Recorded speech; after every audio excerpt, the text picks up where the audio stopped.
non, non, non à l'euthanasie. L'euthanasie est une régression civilisationnelle pour un soi-disant progrès. L'euthanasie est présentée comme dignité et droit. Il y a une mise en scène médiatico-politique, mais derrière il y a un lobby franc-maçon, il ne se cache pas, et surtout un lobby anti-catholique qui veut faire sauter le verrou que le catholicisme protégeait, qui est la défense de la vie à tout prix.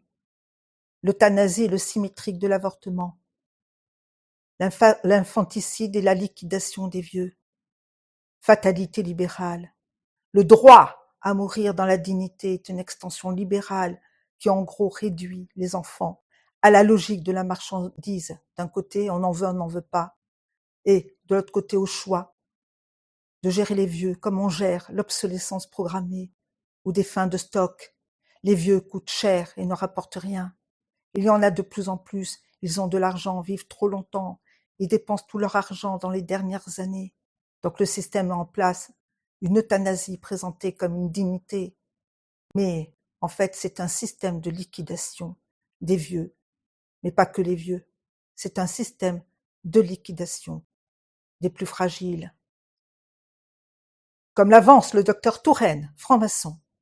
Une fois la porte entr'ouverte, on y mettra un coup de pied pour y inclure les mineurs, les malades psychiatriques, les Alzheimer et tous les autres, sachant qu'il faudra y aller par étapes. La première étant la légifération de ce qu'ils présentent comme aide à mourir, aide, mot catholique, mot charitable, et repris dans leur bouche, c'est droit de tuer.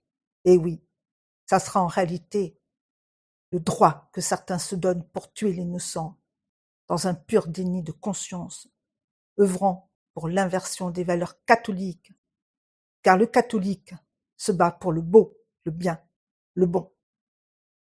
Protéger les plus faibles, c'est œuvrer pour le bon. On appelle Dieu le bon Dieu. Nous, catholiques, avons le devoir de nous battre. Nul ne peut se dédouaner de ce devoir en faisant par exemple un saint rosaire, ça c'est facile pour tout le monde, et aussi la litanie des saints.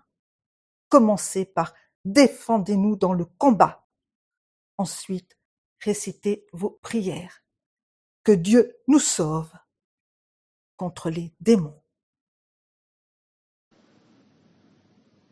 On n'obtiendra pas tout de suite dans la première loi, parce que vous avez vu la frilosité que notre pays véhicule sur ces questions-là. Il faut obtenir le plus possible.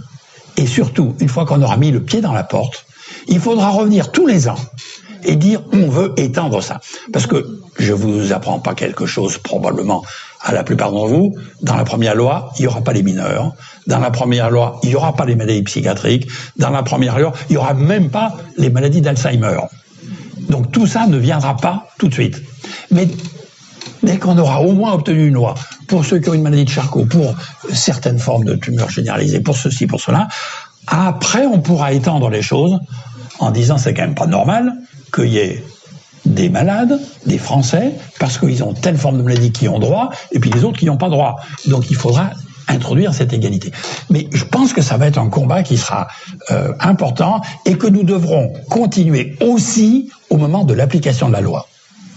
Parce que comme pour l'IVG, vous allez voir qu'il y a des endroits qui vont dire ici, circuler, il est interdit de faire des euthanasies ou des suicides assistés. Dans tout l'établissement ici.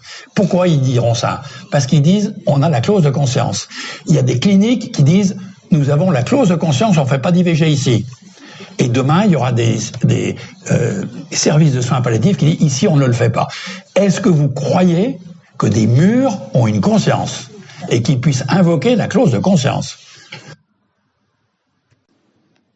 Il y a une question de coût aussi qui pourrait se poser, puisque un séjour en soins palliatifs représente environ 5 000 € par personne, par patient, là où une dose létale sera à hauteur de 100 €. Donc indéniablement, il y a la question du coût, il y a la question aussi de la difficulté à mettre en place, et du manque de volonté politique aussi, à mettre en place des unités de soins palliatifs partout sur le territoire. L'euthanasie, elle sera présente dans chaque établissement de santé.